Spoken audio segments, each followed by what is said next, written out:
ചങ്കുകളെ നമസ്കാരം. പുതിയൊരു വീഡിയോയിലേക്ക് എല്ലാവർക്കും സ്വാഗതം. ശ്വേതാ മേനോൻ ആൻഡ് പിഷു പിഷു പിഷു പിഷു എന്റെ പൊന്നു പിശാരടി, തനിക്കിതിന്റെ വല്ല കാര്യമുണ്ടോ? തനിക്ക് ആ പാലക്കാടുള്ള കാര്യവും നോക്കി നടന്നാൽ പോരെ? ആദ്യം മോഹൻലാലിനെയും മമ്മൂട്ടിനെയും കണ്ടു പഠിക്കേ. ഇതിൻ്റെ അകത്തൊന്നും തലയിടാൻ അവര് വരത്തില്ലല്ലോ, അവരും വരത്തില്ല, അവരെ മക്കളെ അയക്കത്തില്ല. ഇത് പ്രണവ് എടിങ്ങും വന്നിട്ട് കണ്ടിട്ടുണ്ടോ? ദുൽഖർ സൽമാൻ എടിങ്ങും വന്നിട്ട് കണ്ടിട്ടുണ്ടോ? അതൊന്നും അയക്കത്തില്ല മക്കളെ. കാരണം എന്താണെന്ന് വെച്ചാൽ ഇതിൻ്റെ അകത്തുള്ള പൊതു സ്വഭാവം എല്ലാവർക്കും അറിയാം. മോഹൻലാൽ മാറി, അതുപോലെ തന്നെ ഇടവേളവാവ് മാറി. ഇനിയിപ്പോഴേ ലേഡീസിനെ കൊണ്ട് നമുക്കങ്ങ് ഭയങ്കരമായിട്ട് ഭരിക്കാമെന്ന് വിചാരിക്കുമ്പോഴേ കുടുംബശ്രീ അല്ല, അതിലും വലിയ അലമ്പസ്ത്രീ ഒന്നും കൊണ്ടോ അതുപോലെയുള്ള പ്രശ്നങ്ങളാണ് ആക്കി വെച്ചിരിക്കുന്നത്.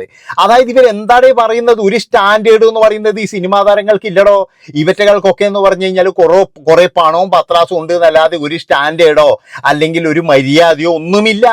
അങ്ങോട്ടും ഇങ്ങോട്ടും പറയുന്ന തോന്നിയവാസങ്ങളും പിന്നെ എന്ന് പറയുന്നത് എന്ത് കെട്ടിക്കഴിഞ്ഞാലും വാങ്ങിക്കും. അതായത് ഇതിൻ്റെ അകത്ത് പറയുക 2 ലക്ഷം മേടിച്ചിട്ട് അത്രയൊന്നും ഇതിൻ്റെ അകത്ത് കാണുന്നില്ല എന്ന്. അതായത് ഇവരൊക്കെ കമ്മീഷൻ അടിക്കുന്നുണ്ട്. ഇതിൻ്റെ അകത്തൊക്കെ പൈസ കൊണ്ട് കൊടുക്കുന്ന കുറെ നന്മയുള്ള മനുഷ്യരോട് എനിക്ക് സഹതാപം മാത്രമേ ഉള്ളൂ. എടാ, നിങ്ങൾക്കൊക്കെ കുറച്ച് നാണോ മാനോ ഉണ്ടാ? ഇതിൻ്റെ അകത്തേക്ക് കൊണ്ടുപോയിട്ട് ഡൊണേഷൻ കൊടുക്കാൻ വേണ്ടിയിട്ട് എത്ര പാവങ്ങളുണ്ടോ തെരുവിൽ അലയുന്നത്? അല്ലെങ്കിൽ നിങ്ങൾക്ക് ഇനി അങ്ങനെ കുറെ പൈസ ഉണ്ടെങ്കിൽ ആ ക്യാൻസർ വാർഡില്ലേ അവിടെ എവിടെയെങ്കിലും കൊണ്ട് കിട്ടുകളാ. ഒരുപാട് ആൾക്കാർ എന്ന് പറയുന്ന പൈസക്ക് വേണ്ടിയിട്ട് അവിടെ ബുദ്ധിമുട്ടുന്നുണ്ട്. ഇല്ലെങ്കിൽ ആ ഒരു മെഡിക്കൽ ഷോപ്പിൽ ഇത് പൈസ കൊടുത്തിട്ട് നിങ്ങൾ 10 പേർക്ക് മരുന്ന് കൊടുക്കുമെന്ന് പറ. അങ്ങനെയൊക്കെ എന്തൊക്കെ കാര്യങ്ങൾ ചെയ്യാൻ എൻ്റെ പൊന്നു പണക്കാരെ. ഈ അമ്മ എന്ന് പറയുന്ന സംഘടനയിൽ കൊണ്ട് മോഹൻലാലിൻ്റെ ഒരു ഫോൺ കോളിനോ മമ്മൂട്ടിൻ്റെ ഒരു ഫോൺ കോളിനോ അല്ലെങ്കിൽ വേറെ ആരെങ്കിലും ഒന്ന് ചിരിക്കാൻ വേണ്ടിയിട്ടോ, പണ്ട് ഏതോ ഒരുത്തം പറയുന്നത് കേട്ടില്ല, എന്താണെന്ന് വെച്ച് കഴിഞ്ഞാൽ അയാൾ ലണ്ടനിൽ എവിടെയാണ് നല്ല പൈസയുണ്ട്, അയാൾക്ക് ഷീലേൻ്റെ കൂടെ എന്ന് പറഞ്ഞു കഴിഞ്ഞാൽ ഒന്നെന്ന് പറഞ്ഞാൽ കുറച്ച് ദിവസം ചെലവഴിക്കണം. അതിനു വേണ്ടിയിട്ട് അയാൾ കണ്ടുപിടിച്ചത് എന്താ? അയാൾ തന്നെ നിർമ്മാണവും അയാൾ തന്നെ സംവിധാനവുമായിട്ട് ഒരു സിനിമ ഷീല നായിക ഒരു സിനിമ ഉണ്ടാക്കുകയാണ്. അങ്ങനെ കുറച്ച് ദിവസം കഴിഞ്ഞപ്പോൾ ഷീലക്ക് തന്നെ കാര്യം മനസ്സിലായി, ഇത് ഇതിനു വേണ്ടിയിട്ടാണ്. കാരണം പ്രതിഫലമൊക്കെ കൃത്യമായിട്ട് കൊടുക്കും. ഷൂട്ട് എന്ന് പറയുന്ന പേരിൽ രാവിലെ വരും, എന്തെങ്കിലും ഒരു ഷോട്ട് എടുക്കും, അത് കഴിഞ്ഞ് വർത്താനം പറയും. ഇത് തന്നെ അതുപോലെ തന്നെയാണ് ഈ പുത്തമണക്കാരുടെ കാര്യം. ഇവർക്ക് സിനിമാ താരങ്ങളുമായിട്ട് ബന്ധമുണ്ട് എന്ന് സ്ഥാപിക്കാൻ വേണ്ടിയിട്ട് ഇവരുടെ അമ്മ എന്ന് പറയുന്ന സംഘടനയിൽ അങ്ങ് ഡൊണേഷൻ കൊണ്ട് കൊടുക്കല. എന്നിട്ട് അതിൻ്റെ അകത്ത് നിന്ന് 2 ലക്ഷം കൊടുത്തു കഴിഞ്ഞാൽ എഴുതുന്നത് 1.5 ലക്ഷം, അതുപോലെ തന്നെ 5 ലക്ഷം കൊടുത്തു കഴിഞ്ഞാൽ എഴുതുന്നത് 4 ലക്ഷം. ഇങ്ങനെ കമ്മീഷൻ അടി വേറെയും. എന്തിനാടോ വെറുതെ ഇതിൻ്റെ അകത്തൊക്കെ കൊണ്ട് കൊടുക്കുന്നത്? ഏതായാലും കുറച്ച് വോയിസ് ഇപ്പോഴും പുറത്ത് വന്നിട്ടുണ്ട്. ഈ വോയിസ് പുറത്ത് വന്നപ്പോൾ എനിക്ക് പറയാനുള്ള സുധാകരൻ സാറ് പറഞ്ഞ എത്ര നേരാന്നറിയാം.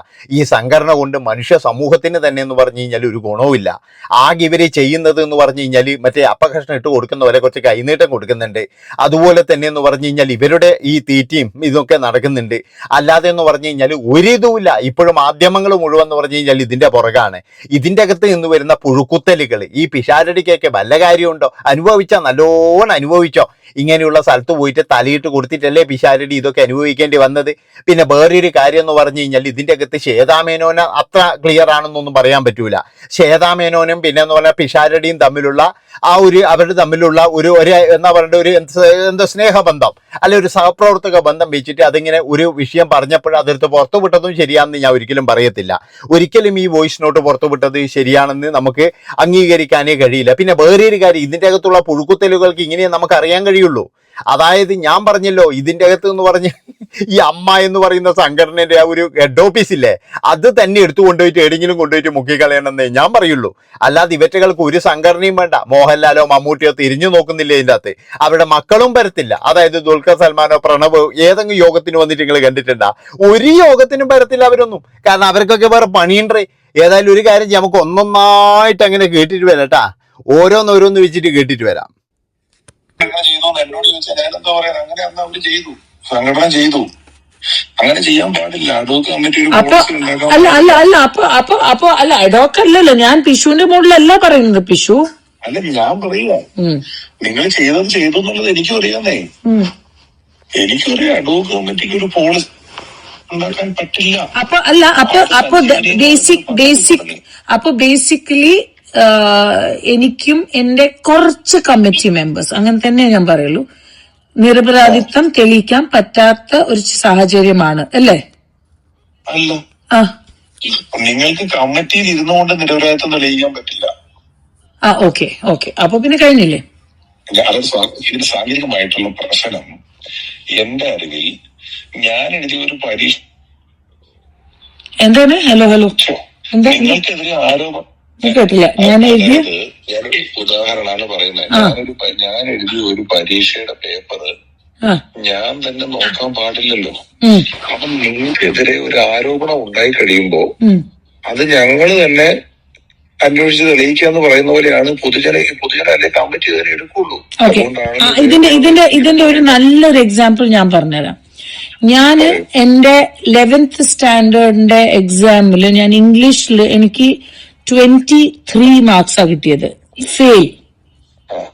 ഞാൻ സെൻട്രൽ സ്കൂൾ സ്റ്റുഡന്റ് ആണ്. 23 മാർക്സ്. ഓക്കെ. അപ്പൊ എന്റെ അച്ഛൻ പറഞ്ഞു അത് ഒരു കാരണവശാലും ശ്വേതയ്ക്ക് 23 മാർക്സ് ഉണ്ടാവില്ല. ഓക്കെ, എന്തായാലും 35ന്റെ മുകളിലേ ഉണ്ടാവുള്ളൂ, 36 ആവും. പക്ഷെ ഒരു കാരണവശാലും ഫെയിൽ ആവില്ല. അപ്പൊ എന്റെ അച്ഛൻ CBSE കേസ് കൊടുത്തു. ഓക്കെ, നമ്മള് റീവാലുവേഷൻ ഇട്ടു. റീവാലുവേഷൻ ഇട്ടപ്പോ നിങ്ങൾക്ക് പണ്ടത്തെ ആൾക്കാർ 7 എങ്ങനെ എഴുതാറുണ്ടായെന്ന് അറിയില്ലേ? ഒരു 7 എഴുതാ, പിന്നെ അതിന്റെ സെന്ററിൽ ഒരു ലൈൻ ഇല്ലേ? അത് പ്രിന്റിംഗിന് വന്നപ്പോ അത് 2 ആയിട്ടാ വന്നത്. 73 ആണ് മാർക്സ്. പക്ഷെ പ്രിന്റിംഗിന്റെ ക്വാളിറ്റിന്റെ ഇതില് വന്നപ്പോ 2 ആയിപ്പോയി. റീവാലുവേഷൻ ചെയ്തു. അപ്പൊ ഇപ്പൊ നിങ്ങൾ പറഞ്ഞ പോലെ തന്നെ നമ്മൾക്ക് റീവാലുവേഷൻ നിങ്ങളുടെ എഡോക്ക് ആൾക്കാർ തന്നെ ഇരുന്നോട്ടെ, നമ്മളൊന്നും ചെയ്യില്ല. നിങ്ങൾ പറഞ്ഞത് ഒരു ക്ലറിക്കൽ മിസ്റ്റേക്കിന്റെ കാര്യമാണ്. അതന്നെ, ആ ക്ലറിക്കൽ മിസ്റ്റേക്ക് അല്ല. ഇപ്പൊ നമ്മളുടെ കമ്മിറ്റിയില് 3 കാര്യങ്ങൾ ഞാൻ പറഞ്ഞ ശരി കേൾക്കുന്നില്ല. ഒരു ശ്വേതയുടെ പേപ്പർ നോക്കിയ ടീച്ചർ ഉണ്ടല്ലോ, ഹലോ, ആ ടീച്ചർ നോക്കുന്നത് ഞാൻ പറഞ്ഞു കേട്ടോ, ആ ടീച്ചർ പേപ്പർ നോക്കിയത് ശരിയല്ല എന്ന് ശ്വേതയുടെ അച്ഛനും സ്കൂളും കൂടെ പറഞ്ഞു കഴിഞ്ഞിട്ട് രണ്ടാമത് നോക്കാൻ അതേ ടീച്ചറെ അല്ലല്ലോ ഏൽപ്പിക്കുക, ഒരാളെയല്ലേ ഏൽപ്പിക്കുന്നത്. അതാ ഞാൻ പറഞ്ഞു. നമ്മൾ ആദ്യം സ്കൂളിലും ടീച്ചറിനോട് പറഞ്ഞപ്പോ അവരും പറഞ്ഞു ഒരു കാരണവശാലും ഇങ്ങനെ ശ്വേതയ്ക്ക് കിട്ടാൻ ചാൻസ് ഇല്ല. അവരുടെ ലെറ്ററും എന്റെ അച്ഛന്റെ ലെറ്ററും എന്റെ പ്രിൻസിപ്പലിന്റെ ലെറ്ററും വെച്ചിട്ട് നമ്മൾ അത് CBSE ഡൽഹിയിലാണ്, ബിക്കോസ് അറിയാലോ. അതെ, ഞാൻ അത് തന്നെ പറയുന്നേ. അപ്പൊ എന്താ പ്രശ്നത്തിൽ നമ്മൾ ആ പേപ്പർ നോക്കി അതേ ടീച്ചറെ കൊണ്ട് നോക്കിക്കോ. അല്ല, നമ്മുടെ അങ്ങനെ CBSE ടീച്ചർ അല്ലല്ലോ, അതേ ടീച്ചർ തന്നെയാണ് നോക്കിയത്. ഡൽഹിയിൽ ആരാ നോക്കിയത്? അവര് നോക്കി. അതേ ടീച്ചർ തന്നെ ആയിരിക്കില്ലല്ലോ, അവര് നോക്കി എന്റെ കംപ്ലൈന്റിലാണല്ലോ ഇത് വരുന്നത്. എനിക്കെതിരെ ഒരു കേസ് വന്നിട്ട് ഞാൻ തന്നെ ഈ കേസിനകത്ത് എന്റെ അറിവാണ്. ഇപ്പൊ നിങ്ങൾ ഈ പറയുന്ന കാര്യത്തിനകത്ത് നിങ്ങൾക്ക് കണക്കിൽ വിശ്വാസം ഇല്ലാന്നാണല്ലോ എന്ന് നിങ്ങൾ 45 ദിവസം പോലും ഇവരാരും അനുവദിച്ചു തന്നില്ല. ഇവരാരുമല്ല ഈ 9 ആൾക്കാര് ഗണേശ് ഏട്ടന്റെ മുകളിൽ അറ്റാക്ക് ചെയ്യാനുള്ള സിദ്ദിഖ് അവിടെ പോയിട്ട് ഗണേശ് ഏട്ടന്റെ കയ്യിൽ നിന്ന് മൈക്ക് പിടിച്ചു വലിച്ചു എന്നുള്ള ഒരു കമ്മിറ്റി, ഒരു മറ്റേ ഈ 9-10 ആൾക്കാരാണ് ഇതെല്ലാം നടത്തിയത്, അല്ലാതെ ബാക്കി ആരുമല്ല. അപ്പൊ നിങ്ങൾ ഈ സംഭാഷണം നിങ്ങൾ ശ്രദ്ധിച്ച ശ്വേത എത്ര വിദഗ്ധമായിട്ടാണ് ഈ സംഭവം കൊണ്ടുപോകുന്നത്. അതായത് കമ്മിറ്റിയിലുള്ള കണക്കിന്റെയും കാര്യങ്ങളാണ് പറയുന്നത്. അപ്പൊ ശ്വേത പറയുന്നത് എന്താ, ഞാൻ പണ്ട് സ്കൂളിൽ പഠിക്കുമ്പോൾ ഇതുപോലെ കേസ് കൊടുത്തു, പിഷാരടിയാണെങ്കിൽ ഇത് പറഞ്ഞു മടുത്ത്, അങ്ങനെ ഇപ്പോഴൊരു കള്ളന്മാരെ തന്നെ അതിന്റെ അന്വേഷണം ഏൽപ്പിക്കോടെ. അതാണ് എനിക്ക് ചോദിക്കാനുള്ളത്. ഇപ്പൊ ഇവരെന്താ ചെയ്യേണ്ടതെന്ന് പറഞ്ഞാൽ ഇവർ പറയുന്നത് എന്താ അറിയാം, ബാബു രാജേട്ടനും ടീമും നല്ലോണം മുക്കിയിട്ടുണ്ട്. അപ്പൊ ആ ഒരു പാത പിന്തുടർന്നുകൊണ്ട് നമ്മളും അതേപോലെ എന്തെല്ലോ ചെയ്തിട്ടുണ്ട്. അതായത് ബാബു രാജേട്ടനും മറ്റവർക്കൊന്നും ഇല്ലാത്ത പ്രശ്നങ്ങൾ എന്താണ് ഞങ്ങൾക്ക് എന്നാണ് ശ്വേത ചോദിക്കുന്നത്, അല്ലാതെ വേറെ ഒന്നും അല്ല. ഇതിന്റെ അകത്ത് അസൂര പണ്ടാന്നല്ലോ. എത്രയാ പൈസ വരുന്ന, കണക്കില്ലാതെ പൈസയാണ് ഇതിന്റെ അകത്ത് വരുന്നത്. നിങ്ങളെന്താ വിചാരിക്കും, ഒരു സിനിമ പോലും ഇല്ലാത്ത ആൾക്കാരാണ് ഇതിനു വേണ്ടിയിട്ട് എന്ന് പറഞ്ഞു കഴിഞ്ഞാൽ എന്താ പറയേണ്ടത്, ഇതിന്റെ ഈ സ്ഥാനം പിടിച്ചെടുക്കാൻ വേണ്ടി ഇറങ്ങിയിരിക്കുന്നത്. അപ്പൊ ഇവർക്കൊക്കെ എന്ന് പറഞ്ഞു കഴിഞ്ഞാൽ ഇതിന്റെ അകത്തുനിന്ന് പൈസ വാരാനുള്ള ഒരു പരിപാടി തന്നെയാണ്. അല്ലാതെ എന്ന് പറഞ്ഞു കഴിഞ്ഞാൽ ഇവർക്കൊന്നിനും തെളിവില്ല. അതുപോലെ തന്നെ എന്ന് പറഞ്ഞു കഴിഞ്ഞാൽ നല്ല ശാപ്പാട്, പിന്നെ എന്ന് പറഞ്ഞാൽ എല്ലാവരും പൈസയല്ലേ ഇത് മേടിക്കുന്നുണ്ട്. അപ്പൊ എന്തൊക്കെ ആയിക്കഴിഞ്ഞാലും ഈ സ്ത്രീകളെ ഏൽപ്പിച്ചത് കൊണ്ട് മാത്രമാണ് ഈ സംഘടന ഇങ്ങനെ കുത്തുവാളെടുത്തു പോയെന്ന് ഞാൻ പറയുള്ളൂ. ഇനി എന്തൊക്കെ ആര് പറഞ്ഞു കഴിഞ്ഞാലും ശരി, അത് തന്നെയാണ് നടന്നിരിക്കുന്നത്. ഈ വോയിസ് ക്ലിപ്പ് കേൾക്കുമ്പോൾ നമുക്ക് തോന്നുന്നതും അത് തന്നെയാണ്. ഏതായാലും അടുത്തതും കൂടി കേട്ടിട്ട് വരാം. എത്ര മണിക്കാണ് മീറ്റിംഗ്? 11 മണിക്ക് അമ്മ ഓഫീസിലോ? ഞാനൊന്നും ഇന്ന് വരെ മീഡിയസിനോടൊന്നും പറഞ്ഞില്ല. 11 o'clock എനിക്ക് മീഡിയാസ് നല്ല ഈ ലോകത്താരെയും വിശ്വാസം ഇല്ലാതായോ. അല്ലല്ല, അത് പിഷു. അപ്പൊ പിന്നെ പിഷു ലൈക്ക് എനിക്ക് ഞാൻ അന്നും പറഞ്ഞ പോലെ എനിക്ക് ഒരു അപ്പനേ ഉള്ളൂ, അന്നും എന്നും. അതല്ല ഞാൻ പറയുന്നത്, തനിക്ക് മനസ്സിലാവുന്നില്ല. ഞാൻ പറഞ്ഞത് ഇപ്പൊ നമ്മള് നാളെ നിങ്ങളിപ്പോ നിങ്ങളുടെ ഗ്രൂപ്പില് നാളെ മീറ്റിംഗ് കഴിഞ്ഞ് കാര്യം പറയാണ്ട് പറഞ്ഞു. അത് എന്തുകൊണ്ടാണ് കുക്കു നമ്മളുടെ ഗ്രൂപ്പിൽ ഇട്ടിട്ടുണ്ട് ദാറ്റ് നമുക്ക് നാളെ ഇവരെ കാണാൻ പോകുന്നുണ്ട്. അപ്പൊ പിഷു സാധനങ്ങൾ തരാൻ വേണ്ടി കുക്കു എപ്പോ വരാൻ പറ്റുന്ന ചോദിച്ചു. അപ്പൊ കുക്കുവിനോട് പറഞ്ഞു 9 മണിക്ക് കൊണ്ട് തന്നോളാൻ പറഞ്ഞു. അപ്പൊ മീറ്റിംഗ് ഉണ്ടാവില്ല, ഞാനും ഗണേശേട്ടും മാത്രമേ കുക്കുവിനെ കാണുള്ളൂ. മീറ്റിംഗിനിടെ കുക്കു വരാൻ പാടില്ല. അവിടെ മീറ്റിംഗ് തുടങ്ങുന്നതിന് മുമ്പ് അമ്മയുടെ നിങ്ങൾ അവിടെ കൊണ്ട് തന്ന കുക്കുവിനോട് പറഞ്ഞേക്കുന്നത് കിട്ടിയോ? അപ്പൊ നമ്മള് ആ 9 മണിക്ക് നമുക്കും വരണമെങ്കിലോ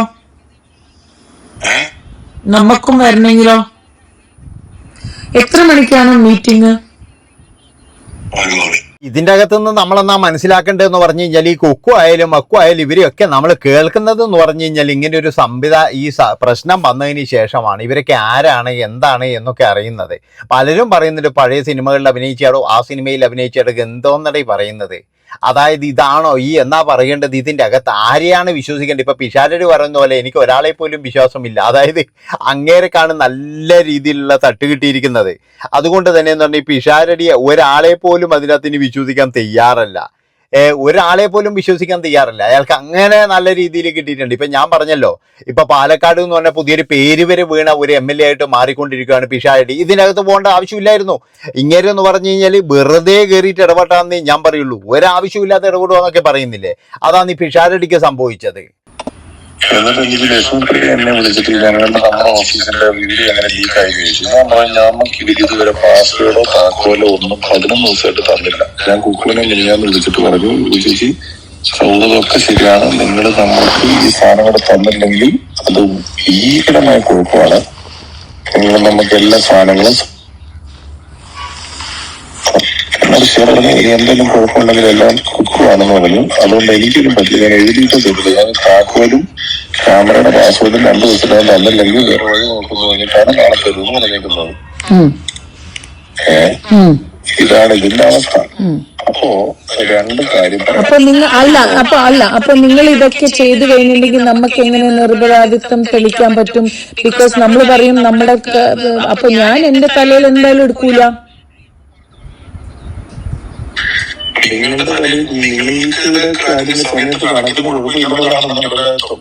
അതുണ്ട്, പക്ഷെ നമ്മുടെ സമയത്തുള്ള മറ്റേ കണക്കാണല്ലോ നമ്മള് തെളിയിക്കേണ്ടത്.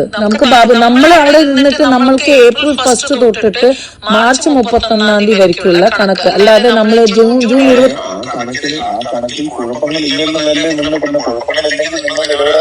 അല്ലല്ല, നമ്മളുടെ കണക്കിലല്ല ഞാൻ പറഞ്ഞത്. ബാബുരാജ് ഏട്ടന്റെ കണക്കിൽ ഒരുപാട് കുറ്റങ്ങളുണ്ട്.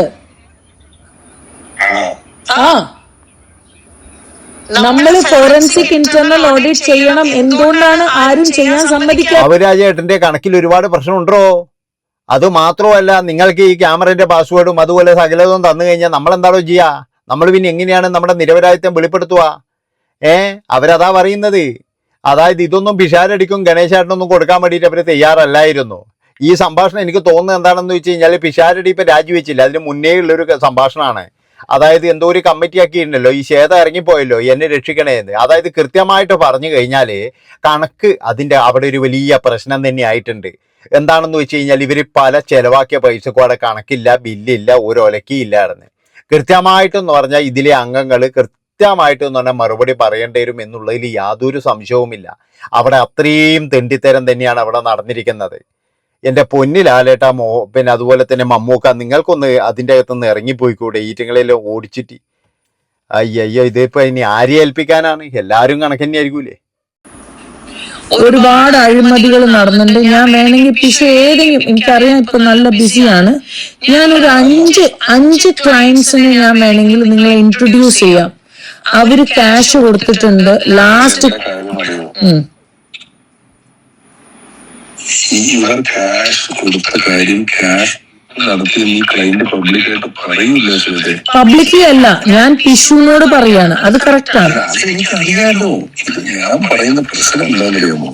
2 ലക്ഷത്തിന് മേളിൽ ഒരാള് ക്യാഷ് കൊടുത്തു ഒരിക്കലും ഒരു മറ്റൊരാള് സമ്മതിക്കില്ല. പക്ഷെ 2 ലക്ഷത്തിന് കൊടുത്ത് ഒരുപാട് ആൾക്കാരുണ്ട്. 2 ലക്ഷം 3 ലക്ഷം കൊടുത്തിട്ട് 1 ലക്ഷം അതിനകത്ത് പറയില്ല.